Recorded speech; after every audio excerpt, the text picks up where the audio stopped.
Barbara. I'm a multidisciplinary artist and just like person about town. Um, you're chuckling. Yeah, and I'm happy that Cinéma and Espace de la Diversité invited me to sort of like host this little discussion um, following this film, which I'm sure you quite liked. I enjoyed it a lot when I saw it. I wanted to touch on the sort of like, touch on the migration angle from the Black trans feminine perspective tonight, and I had also invited one of our new participants, Melody, who sadly could not make it tonight, unfortunately. But we'll have like a merry old time.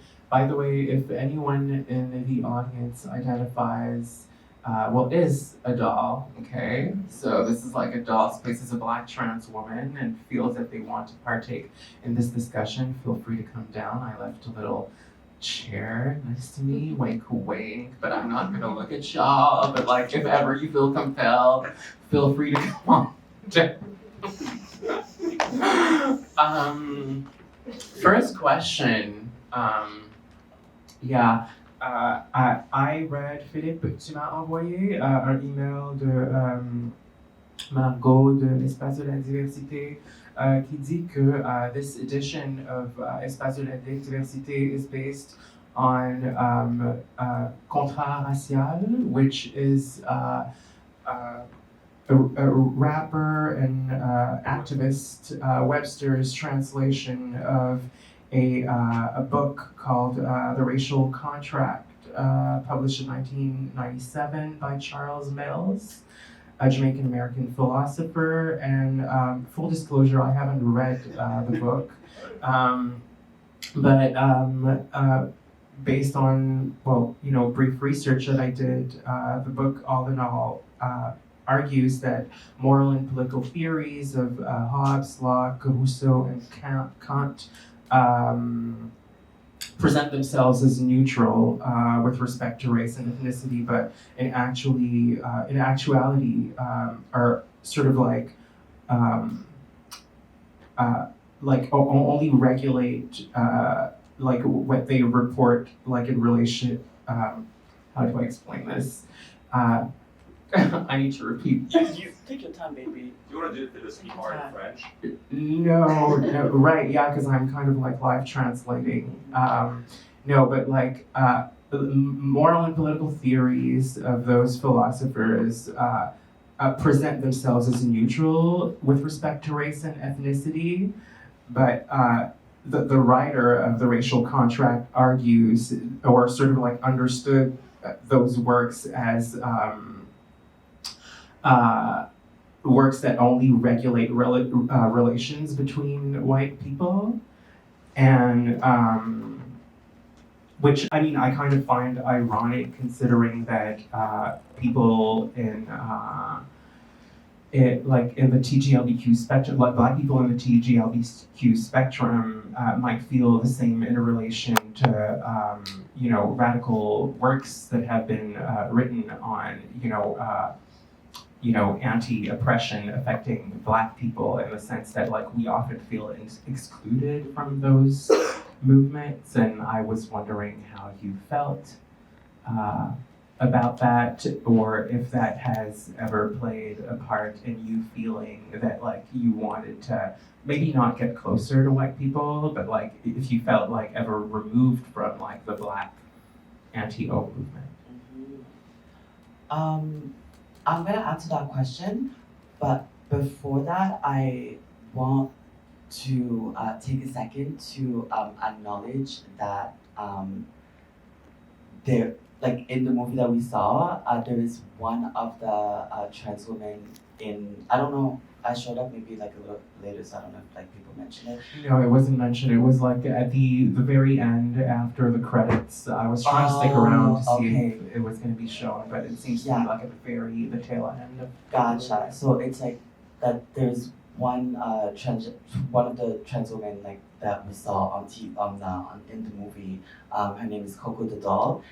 She actually was murdered like a few weeks just like after the movie came out, and Before it came out, actually. yeah. So I kind of just like wanted to like mention that and like hold like some space, um, because I was very excited about this movie coming out, and it was just extremely just devastating to have the news of the movie coming out and also have the news of this trans woman who appeared in the movie, the news that she was murdered. Um, and yeah, I think that like it's important for me to like start with like acknowledging that, because that's a reality that a lot of like trans women of color, specifically Black trans women, face. And the fact that like I also want to like mention that like visibility and kind of like representation does not always equal safety. In the case of like Black trans women, in a lot of ways, it actually is synonym to like more violence and more danger. So that's just that I wanted to start with that. And then to answer your question, if whether or not I've ever wanted to kind of like feel like I wanted to be accepted by white people. Or if you feel compelled to get closer to white people as a result of you possibly not feeling included by Black people, because like what the Charles Wills or Mills author, I'm forgetting his name. I feel like, but yeah, like what the racial contract stipulates is that like there's a sort of like enlightenment age, vibe that kind of pretends that like all humans are equal. Like how the French, Oh, sorry. No, keep going. how the French have often, defended or sort of like claimed themselves as like le pays des droits de l'homme. There's no race. They don't count people by race. There's no like recensement or something about Yeah, or like it views like human rights through the lens of whiteness, and so like this is sort of like understanding that like everybody's white in their declaration of like equality and fraternity and so forth. And so like that's what like the book The Racial Contract stipulated. It stipulated that like people of color are excluded from a lot of those moral theories. And so how do you feel in relation to that? It's like a bit of a mise en abîme that like I'm presenting to you. I hear you. I think that for me personally, I'm not like, I recognize that like it is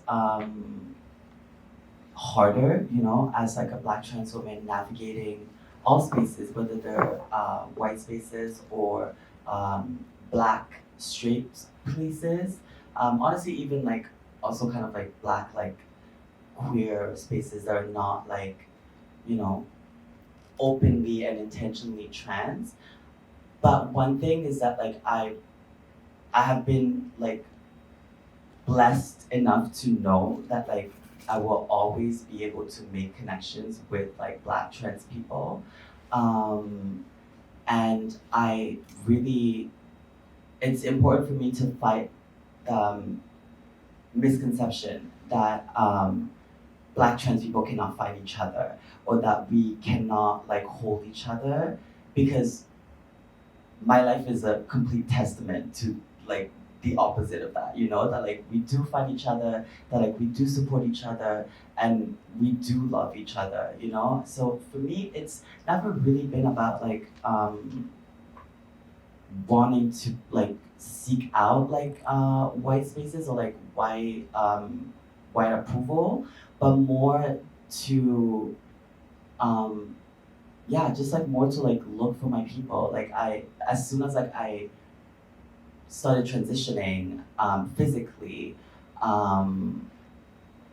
I I was very lucky to just reach out to my people and find my people, you know. So I Do you think that it's a product of the technological age that we're in? absolutely, The internet? yeah, absolutely, yes, and also I think that like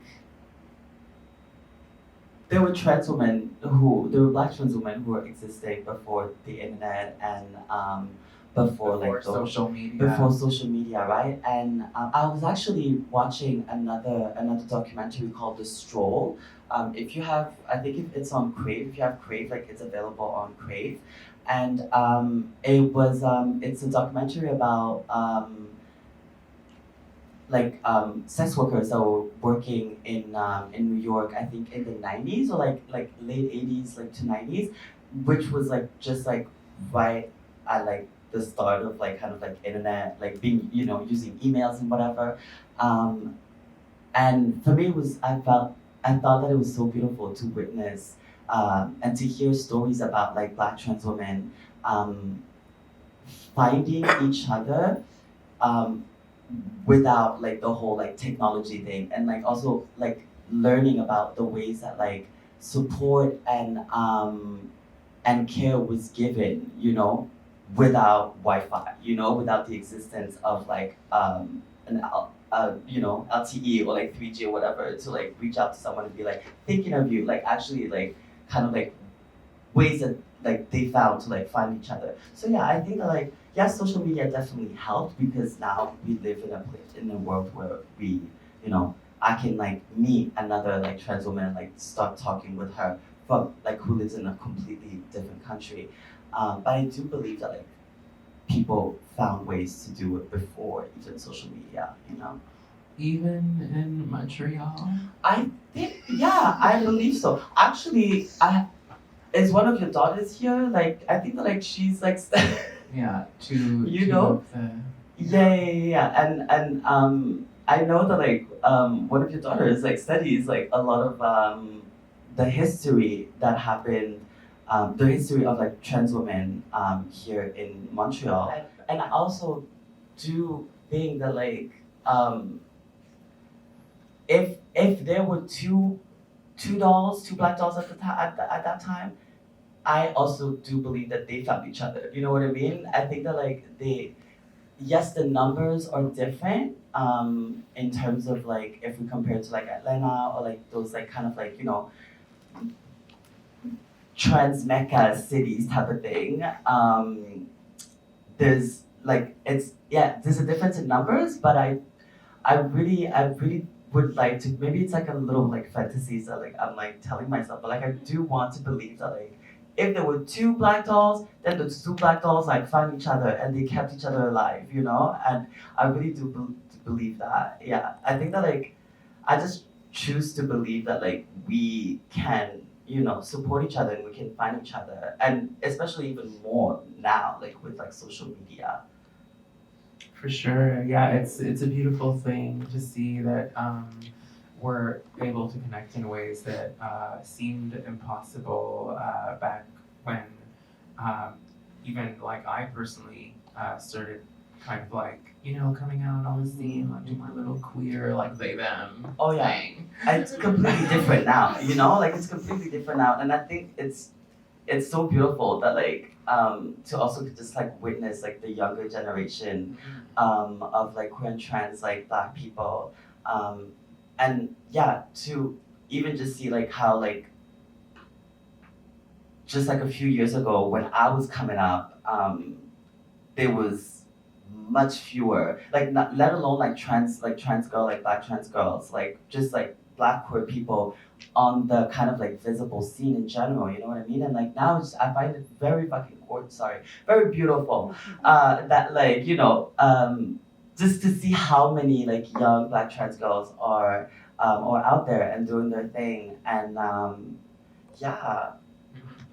To get back to the film, Mm-hmm. was there one point that stood out to you as something that you could not relate to at all, and one point which you felt was an accurate sort of characterization or sort of like representation of what your experience has been as a Black doll? Yeah, I think that for me, one thing that like I maybe not necessarily like didn't like not that I didn't relate to it or that it didn't like hit close to home, but I think that like one thing that like it's not necessarily a critique, but it's just like an observation in a lot of like movies or documentaries when we're talking about specifically also I find like when we're talking about specifically like Black trans girls, there's always this kind of like need I feel from like people who are either directing or people who, you know, producers, whatever, to add the point of view of like the men who are dating you know, Black trans girls or who are trans and noires. Yeah, yeah, you using the words exactly. You know, fucking us. And I personally find it very boring. You know, I find it very boring to just incorporate like men that are supposedly trans amorous. You know, I'm like, it's kind of just I just find it like so redundant and also kind of like just boring and unnecessary. It's like I don't care about what these men are saying. And also one thing that I took notes. Sorry. One thing that I also felt like was kind of like So that was one part that you didn't like. yeah. And I was just gonna continue about that because like I wrote because yeah I like at some point like one of the men would say something about I'm doing something that a lot of men wish that they could do, and like he kind of like kept like saying that and like it sounded almost like he was trying to like convince himself that he was like a hero and that he was like doing like something so like brave as like loving like a Black woman who like who's trans and that's like and it sounded like he was trying to just like convince himself that he is more of a man than the men who are, you know, not daring to do it. And it just sounded just like so like just jerk offy. You know what I mean? Like why are you it sounds like you're trying to convince yourself more than it's actually like a reality.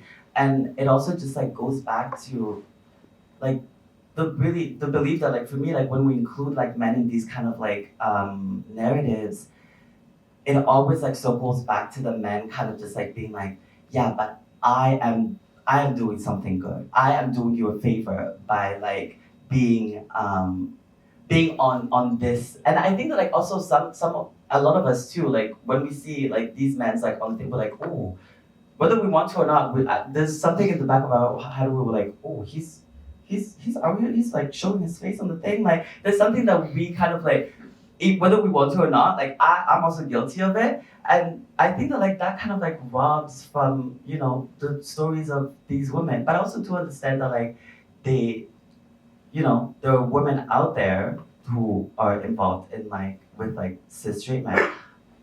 I just find it boring. I just find it boring. Like let's talk about like trans like women who are involved in like queer relationships. Like let's talk about like trans women like T for T relationships, you know? And I do understand that this was like a specific thing that like it was a specific like documentary about like also sex workers.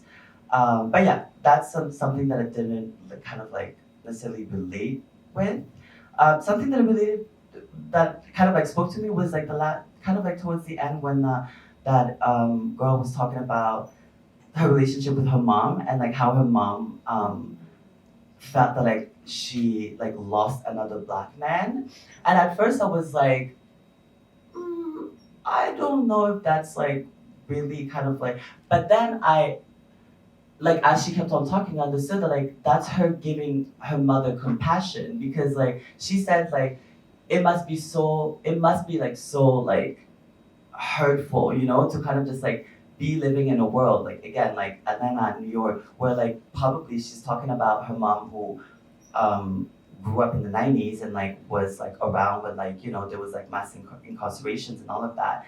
And I think that like it was beautiful to see like the level to which she was like so compassionate towards her mom, while also kind of like being like, yeah, but also society keeps telling us that we need to be somebody else other than who we are, right? So I felt that like that was like a beautiful display of like holding her mom with compassion while also trying to like keep her accountable or like hold her accountable.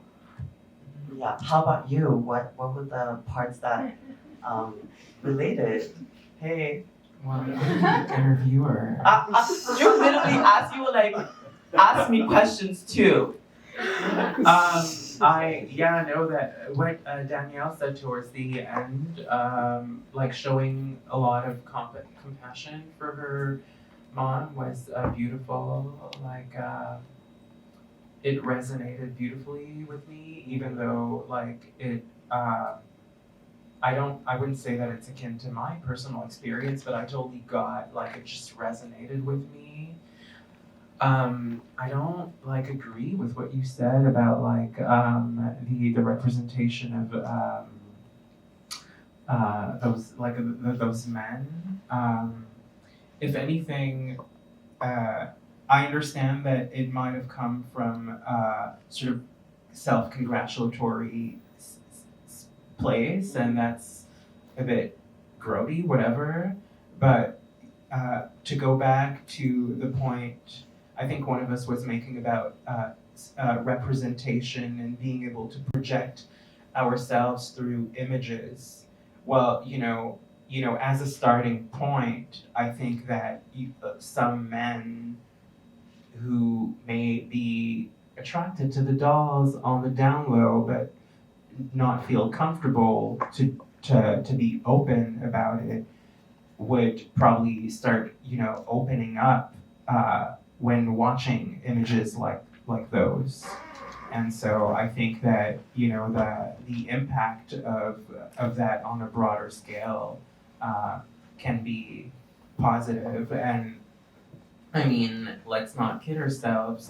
And I'm all for also representations of Black trans women involving queer relationships, but similar to what a lot of those dolls experience at the hands of their Johns, a lot of violence that happens, to Black trans women, even if the relationship isn't transactional, is at the hands of Black men. And I'm not just talking about physical violence, it can also be psychological, verbal violence. So I think that those representations are always important without diverting from the fact that we are focusing on the self-expression and representation of Black trans women. Absolutely. I think I definitely do agree with the point that you just made. I feel that like I'm just tired of like trying to get men to feel comfortable with something that like has been like said and like shown for decades, yeah, I'm just coming from that place of like very kind of like blasé about like just like men in general, and like talking about like trying to hold their hand through things that like we don't have nobody holding our hand. Yeah, but it also kind of falls on us because again, to not quote, but like to make a reference to the racial contract, right? And so like within the Black racial justice sphere, which is mainly populated by straight people, who takes up the mic to make space for that kind of expression to happen. And even within like social different like social familial Black structures, like the Black church, like the Black family, who takes a stand and in sort of like fighting against the marginalization of Black men who don't who kind of like divert from like cis normativity. You know, the space has to be made, but it isn't often the case, and so it like kind of falls on us. I would love to see a lot of like a Black grassroots movements, like organizations, like little groups in Montreal make a space for the sort of like TGLBQ or TGLBQ adjacent discussion without it necessarily kind of like, you know, being like during Pride Month or whatever. Like I think it should happen more often, but it's not the case. 1,000%. And I think that like for me personally, I want to believe that we can want more and that we can demand more for ourselves as, you know, as the dolls, and that that yes, you're right that like it falls on us, but I think that like the falling on us, it's because we accept that load, you know? And I think that like the labor and the work that like we're putting. Yeah. Which I think we both are. We're sort of like exemplary of that. I mean, I often get bummed out that like, oh, there's like no niggas in Montreal, but like at the same time, like there's something about being a Black doll that is like very much elite and very much like almost unattainable, that like I tell myself that like none of those niggas can like, you know, step up to me, like yeah. And absolutely, I totally agree. And also, see, this is the thing. Can we move on to another question? Because this is what happens when we start talking about men. Like, let's move on. But I agree. I think we should open it up to the audience and see if it made me think about just like the things that like go in people's head, that happen in people's head who are not Black trans women, right? And when they're witnessing something like this documentary, or like witnessing like these like young, brave, courageous women being so like being hurt, right? Because like telling the truth and being vulnerable like that, it hurts like your soul. Like it like they're all crying. And I think that like that's something that like I was wondering about, and I do want to re-ask, having said that, does anybody have something to say? Does anybody have a question, something that they're wondering, or something that they would like to say about it? Because I think that like there is something to be said about being the spectator of like such beautiful truths and such like painful vulnerability. And I think that like I would love to challenge people to not feel like, you know, it's okay to like witness, but I think that like it's holds a lot. It's showcasing holding more space for the conversation when you partake into the conversation, and without fear of like saying the wrong thing or being like out of place or like not being part of the conversation because that's not your identity. So with being said, can someone please say something? There was something, I think it was towards the end, that I would love to maybe discuss a bit more, maybe like the class aspect, but especially because there was a comment that she made that like once a person makes it up to the top, they're kind of like, I don't relate to your experience anymore. And I think that there's so many struggles and pressures that are like convergent in the middle, and class is a big aspect of it. So I'd love to hear what you have to say about that. You're looking at me? No. Yeah, well, for sure. I mean, class is definitely one of the layers I feel the documentary touched on, you know, probably based on the fact that it's only recently that transness has been accepted outside of the spheres of sort of like burlesque entertainment and sex work. Like there are like more and more sort of like broader options for visible and audible trans people to be in, like as far as the workforce is concerned. But yeah, I mean, I I was at a talk that Dr. Cornell West did like less than 2 weeks ago in Montreal, and he was talking about the complex that a lot of people feel when they are made to be like the exceptional token, and so like you rise up to like a different class, and you're often in that position encouraged to detach yourself from the experience that you either came out of, or that a lot of the like a lot of your fellow Black people, for instance, like are stuck in.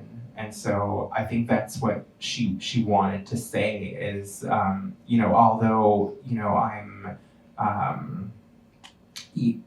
in so many ways disenfranchised, and like I'm a sex worker and I don't have access to a regular job, or like the job that I ideally want to do, it's still no reason for you to not be in solidarity with me if you're well off in the world as a fellow Black feminine or like a Black woman. And also just like real quick piggybacking on that is I thought like when she was talking about that, I also directly like thought about like the concept of like desirability, right? And like how even like in sex work, one woman might have like access to a little bit more safety just because of like how like desirable she's considered out in the world.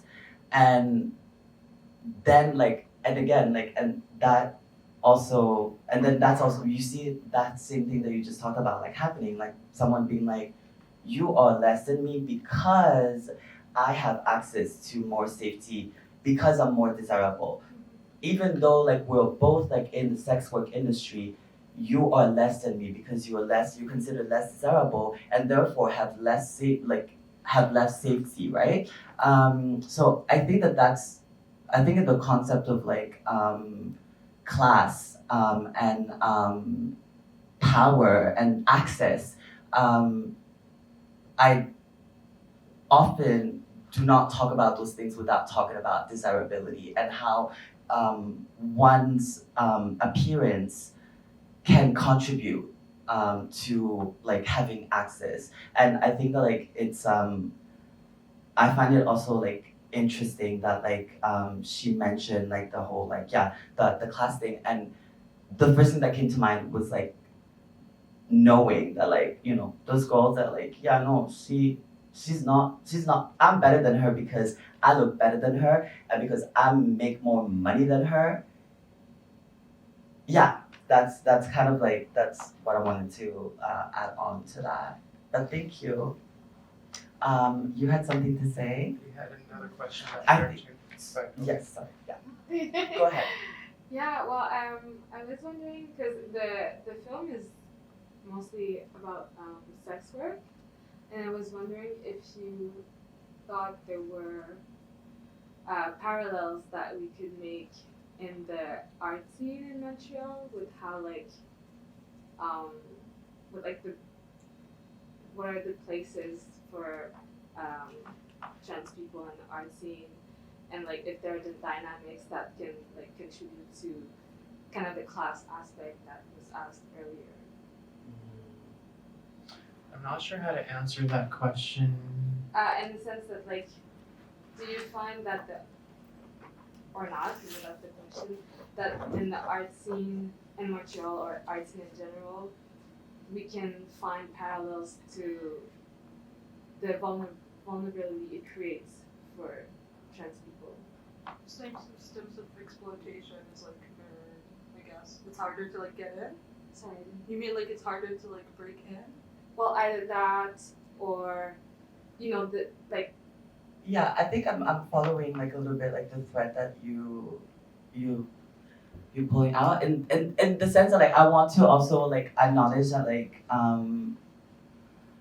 you know, sex work exists also in Montreal, and like I know that like you're not like denying that, but I want to like also say that like there are like sex workers, like trans like women, like Black trans women sex workers here in Montreal. So like I'm not going to like respond to this as like a parallel or like drawing like a kind of like a, you know, a comparison, but more about just like directly just like answering the question about like yeah, about art scene and like trans people here in Montreal. I think that yeah, I think that like there is something to be said about the fact that like existing as a trans person, especially a trans person of color, without like a lot of like access and resources, there's kind of like very limited you know, things that one can do to not just survive, but also like survive as a trans person. Surviving as a trans person, living as a trans person costs a lot of money. Just if in case y'all didn't know that, living as a trans person costs a lot of money. So like a trans person like has having to decide what to do to be able to afford their lifestyle. There's few choices, and I think that like those choices are they can be like exploitative, you know, like sex work and being in the arts as well. Not the same way, obviously not, but like I think just to say like sex work, being an entertainer, or I think that like those two are the ones that like I think that like I personally was like presented as like options, and like felt that like there were the two options that kind of like were accessible and viable for me to do. And I think that like there is something to be said absolutely about like how like being a trans person in the art scene in Montreal is exploitative, because like people you know, not only like tokenize a trans person in whatever like scene that they are like deciding to showcase the trans person, but also underpay, you know, and in some cases exploit in ways that are very you know, it might be physical, it might be psychological, it might be emotional, but just like I feel like, yeah, I think that like there is something to be said about the way that like being a trans person in the arts here in Montreal is can be a very exploitative way of existing. Absolutely. I don't know what you would have to say about that. Well, I don't know. I'm confused by the art scene in Montreal or in Canada. Like, I think that Canada as a whole has a way of, you know, taking on this like self-congratulatory stance of like we're like not oppressive and like we're inclusive and like we're this and that.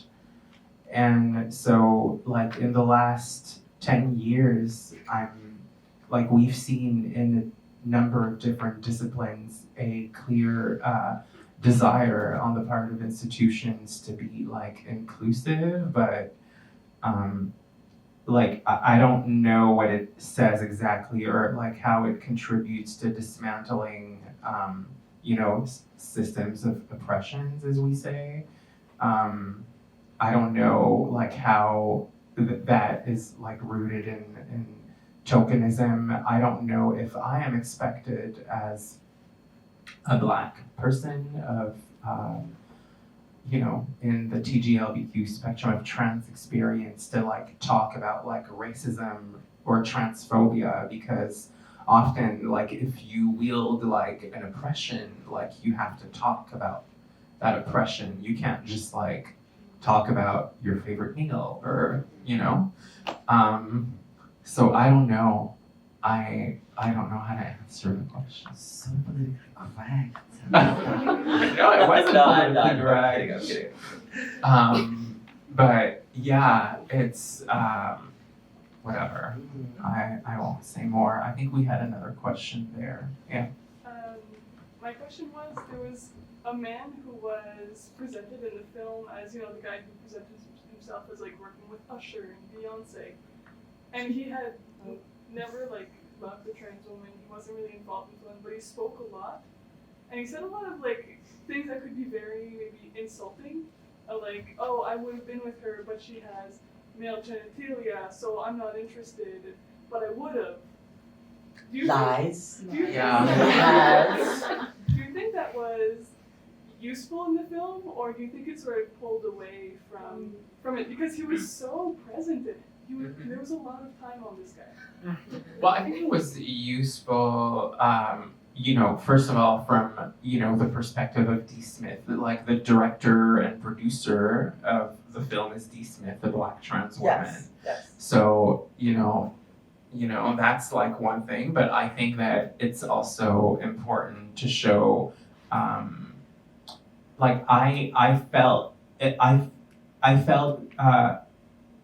that some of my grievances were validated. You know, I felt that I could connect my experiences to what he was saying, even though it was violent. And I also understood that, like, I also felt that he was lying, but he probably wouldn't have, like, given his consent to, like, you know, appearing, like he would have consented to, like, appearing in the documentary.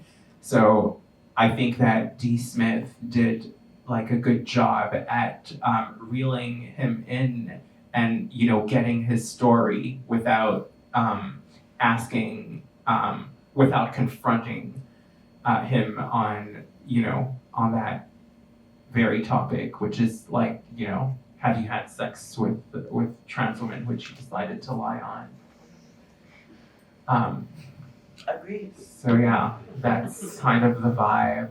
Your answer gives me a lot more context on why he's there, because I just saw him and I would be like, why is this guy in this movie? Like, for me, it made no real sense, but with your answer, it sort of fits in there much better. Yeah, it was, like, very much giving half-stepping, but yeah, I mean, it's what we got. I guess it validates your earlier point, but yeah. Yes. Je vais parler en français par exemple, même si je comprends l'anglais. Moi, ma question, c'est par rapport à la sécurité. Parce que là, le documentaire parle beaucoup de la sécurité d'une personne trans dans la vie. On sait qu'aux États-Unis, il y a beaucoup de guns qui sont available, mais pas ici. Mais est-ce que c'est le même enjeu de sécurité au Canada, à Montréal, pour une personne trans qu'une personne trans en Amérique? Bah, je dirais pas que c'est. Je pense que c'est une question compliquée et je dirais pas que c'est soit oui ou soit non, mais je dirais que la question de sécurité, la question de safety, c'est une question genre qui, que ce soit aux États-Unis ou que ce soit au Canada, c'est une question qui reste toujours, tu vois.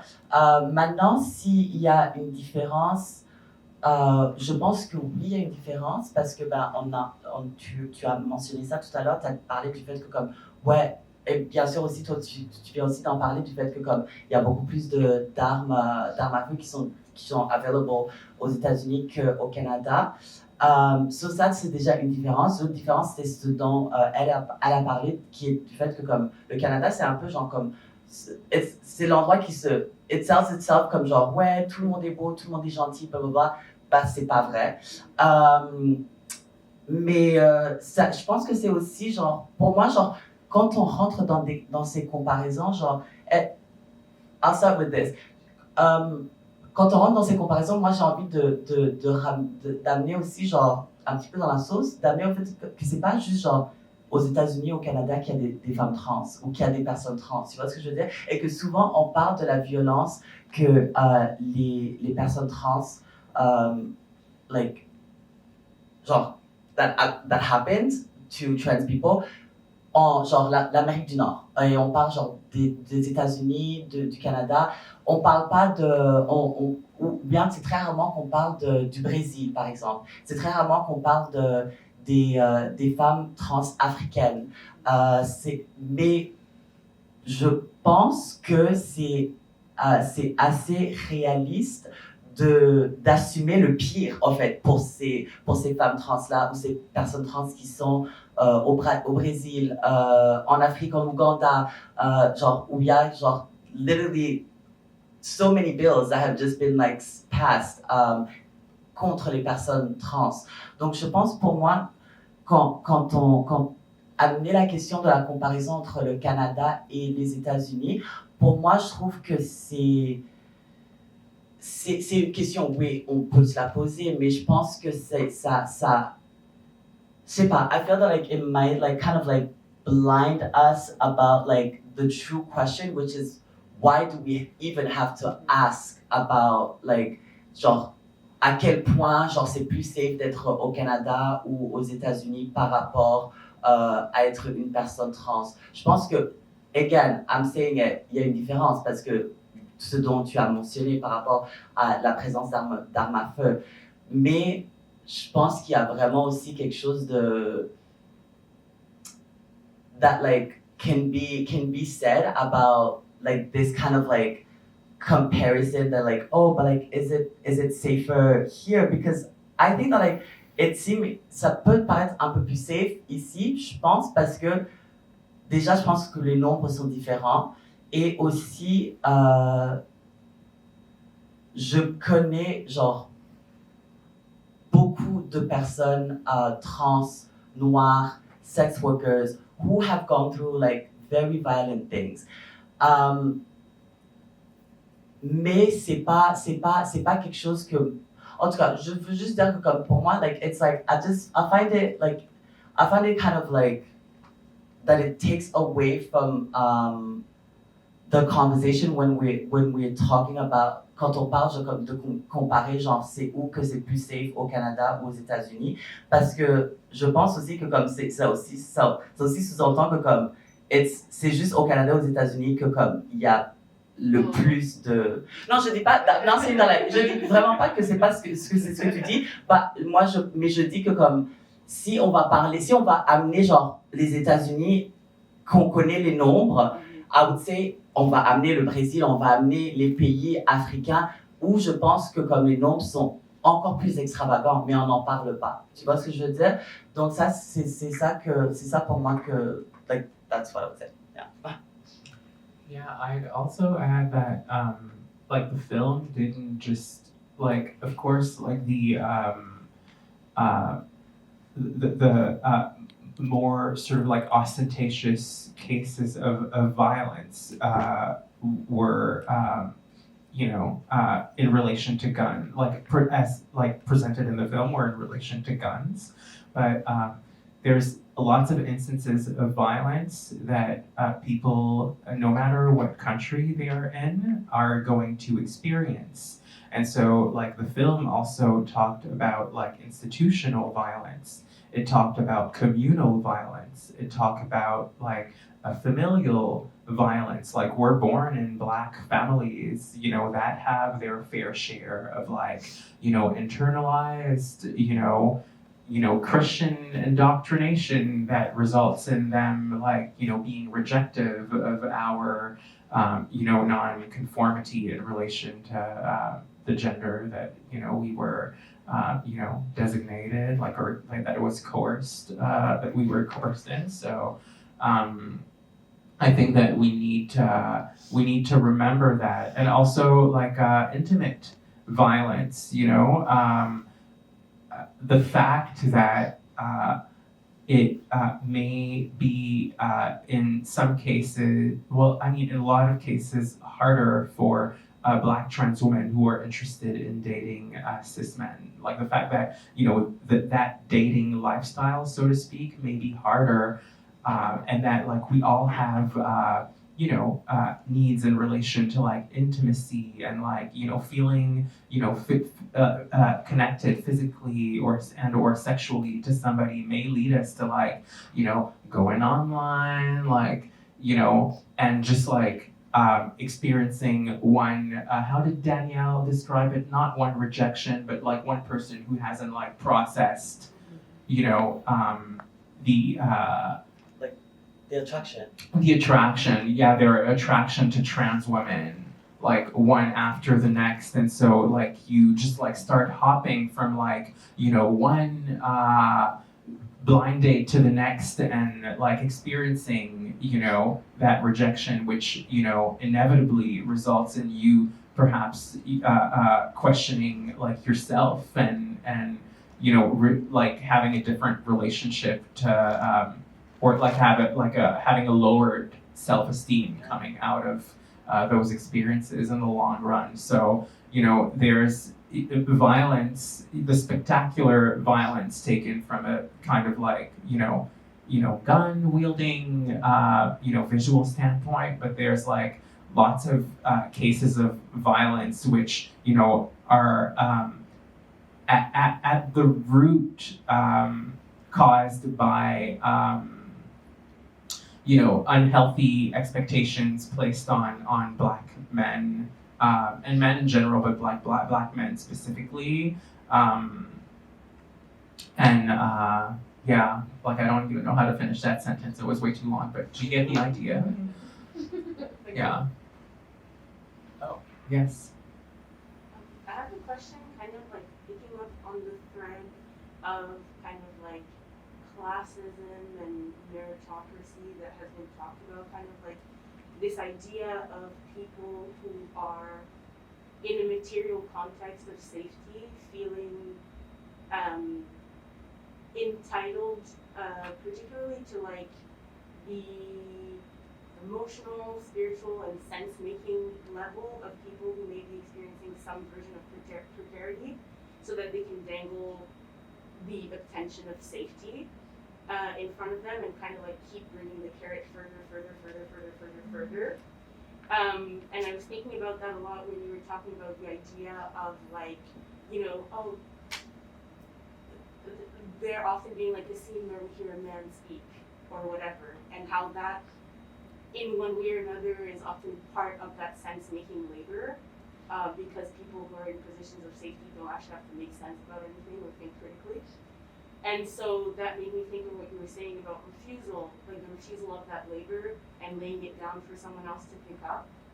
And so I was wondering if you would feel comfortable speaking of instances where there are things that you have kind of like refused, left for someone to pick up, kind of in the way that I think maybe at the end of the film, I think it's Coco the doll who's speaking, and he says like, me, I don't fuck, like I just don't fuck for free, because like if you want it, you're gonna have to pay me. Like, would you feel comfortable speaking about things in your life that you're like, regardless of the context, you will pay me for this, because regardless of the context, I'm working. I'm not talking about sex. I'm just talking about like labor specifically. I do not know if that made any sense, so you cannot respond to that.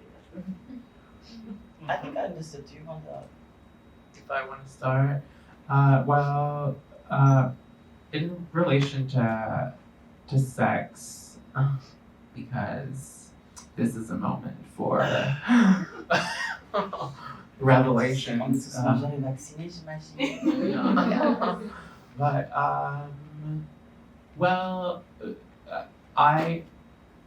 it's happened to me at times that men that I meet online,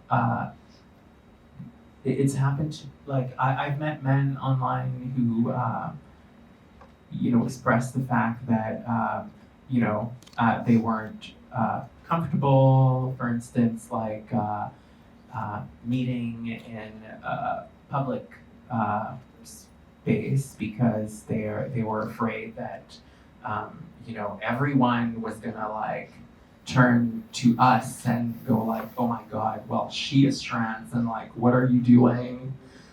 And so, yeah, like the paranoia like kicks in hard, and I, you know, I tend to not to want to entertain those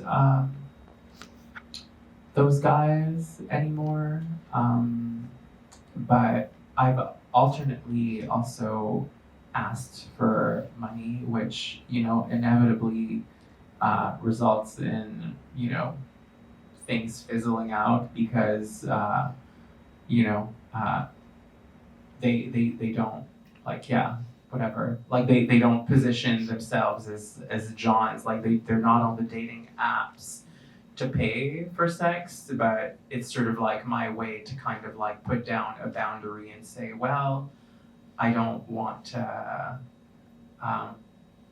be treated that way, because that can result in, you know, a number of situations that like will ultimately be unfit for my self-esteem and just like my overall well-being. So yeah, asking for money is like more of a stunt for me, and I have the privilege to not be forced into like survival sex work. But yeah. Like, because you don't feel that like you're worthy of better, right? Like you self-harm by dating, or like by giving, you know, free time to these men, to these people, because, you know, there's also this need for like intimacy, this one for intimacy, and kind of just like, you know, this kind of like way of approaching things like, I'll get it where I can get it, right? And that is like, unfortunately, something that I can say that like I've engaged in. You know, I've definitely like engaged in self-harming by dating, right? And like I wouldn't say putting myself, because I think that like I don't have to, I'm not gonna like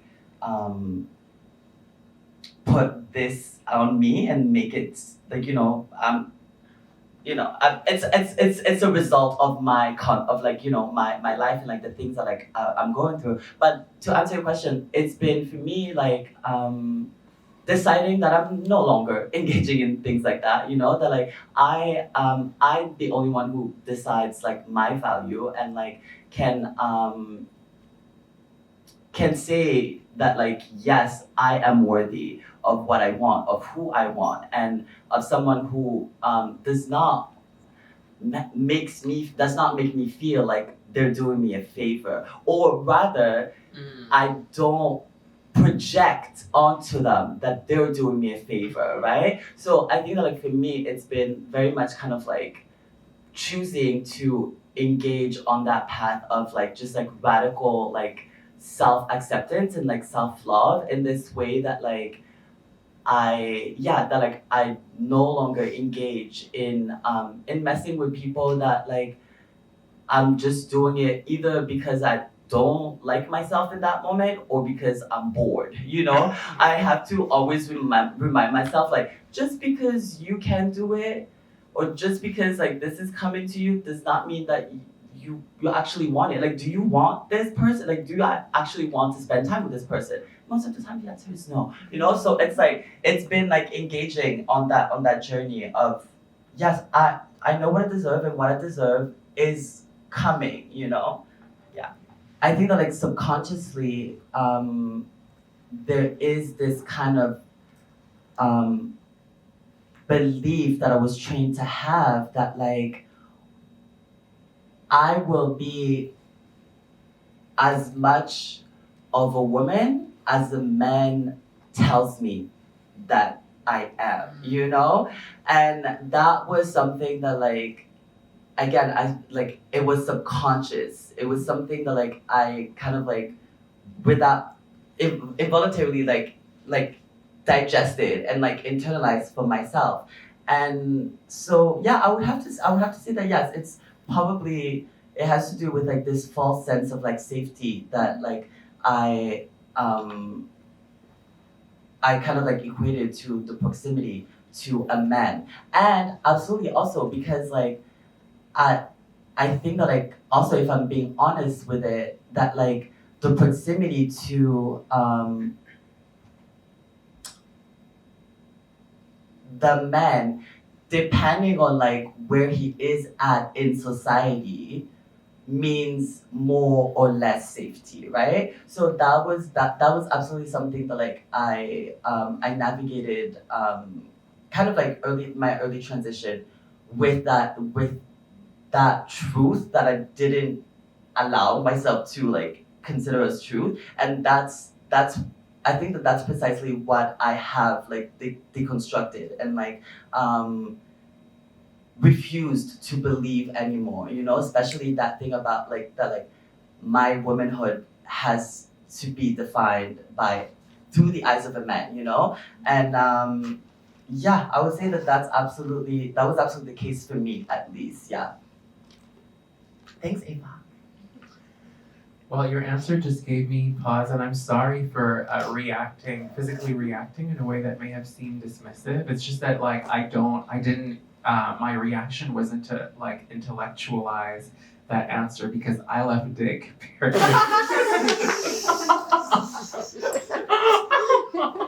I love dick.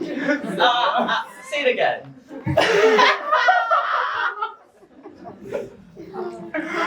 So like that's what I mean. That was my answer. That's just like what it is.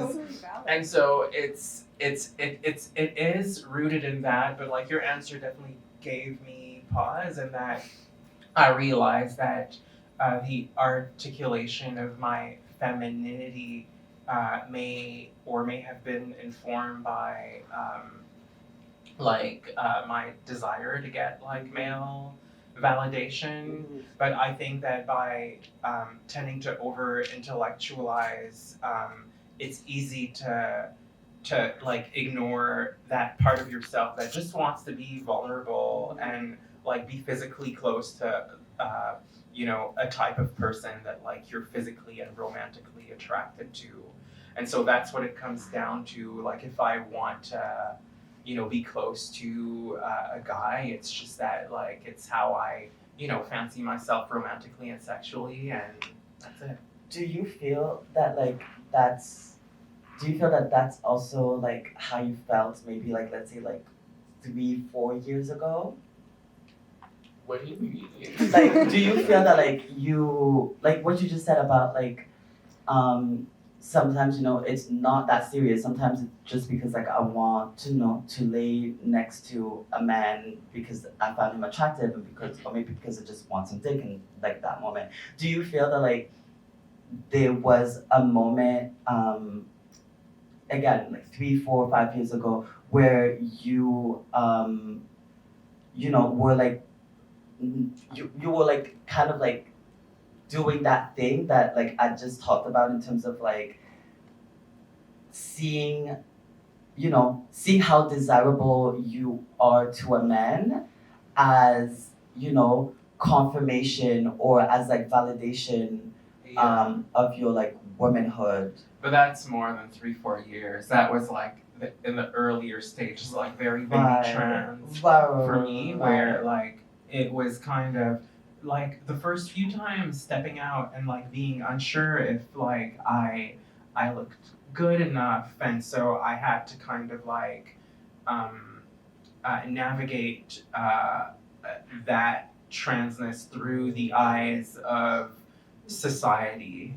And so like very much being tied to that is like online dating, or just like the broader idea of dating, and see who I could pool, because like I was still trying to date in the gay scene and the gay like gay men, and like at one point I started seeing how like it was no longer like totally working for me, and so yeah, it was kind of like a trial and error process that I went through for sure. But yeah, those days are long gone. The days are gone. Yeah. Oh, hi. I had a question about there was a girl in the film specifically that mentioned that she had kind of been on both sides of presenting herself as a trans woman or just presenting herself as a woman, and how her partners reacted to that, and how she kind of mentioned towards the end that at this point she prefers to just not tell people that she's trans and not disclose that. And I just wanted to know what your take on that was, how that factors into your day-to-day life, where your identity, like as a trans woman, like do you whisper the trans and shout the woman, or how important is that identity as a trans woman specifically in your life? I am proud to be trans. I think that the answer will change from one person to the next. Like it's always very like, you know, as like any group of people, we're not a monolith. Like it's very personal, but and I know that there's like a lot of push, especially on, you know, the writer side of the spectrum, to say, you know, like some people will go and say like, oh, like trans women are trans women and it's okay. While I may not feel comforted by like the tone or sort of like the just like the undertone of that statement, I very much feel like, you know, I feel that I sit in that, like in trans femininity. Like there's just like no other way for me. Like I don't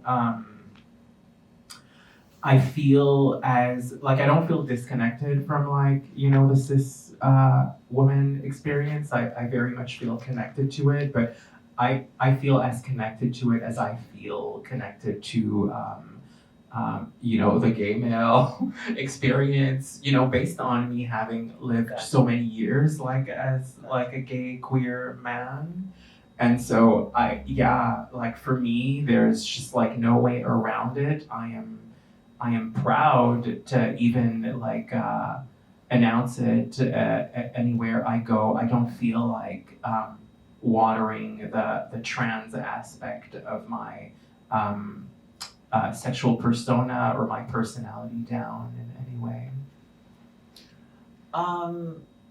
Yeah, I mean, I think that like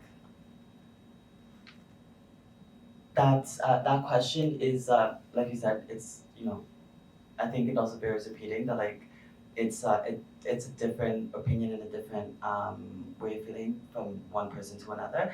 I personally feel that like I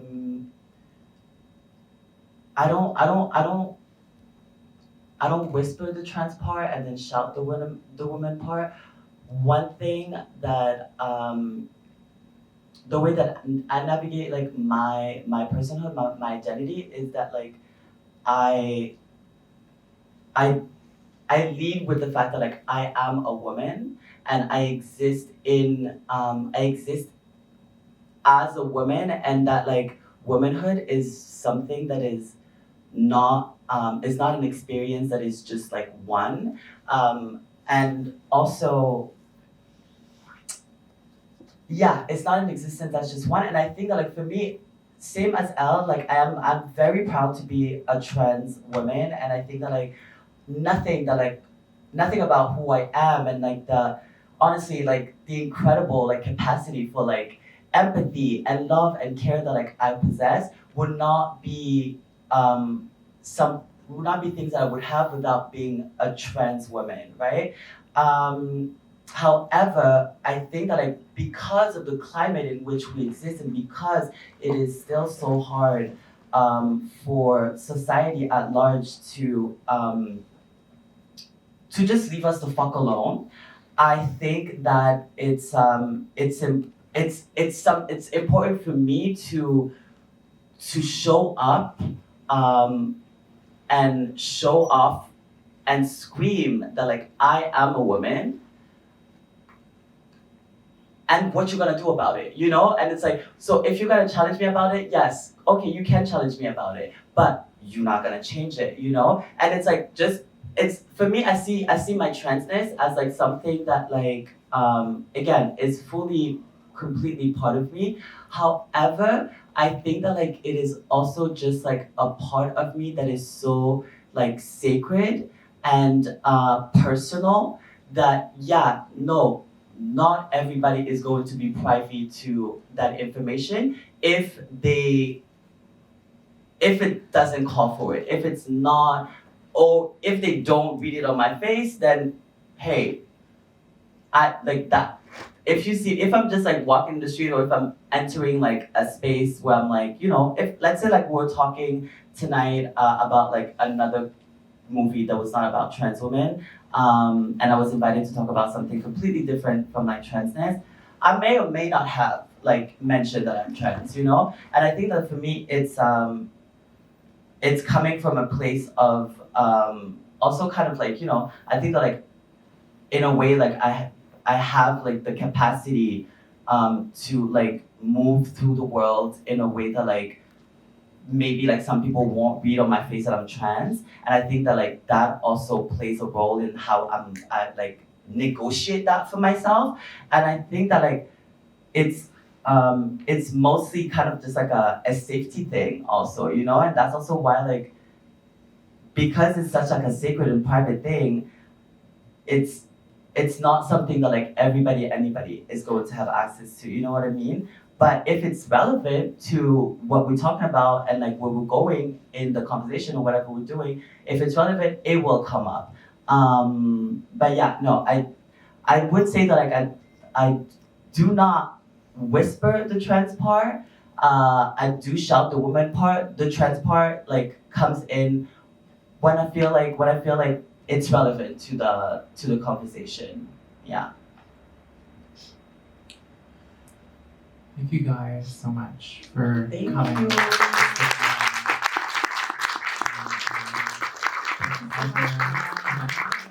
you for accepting my invitation.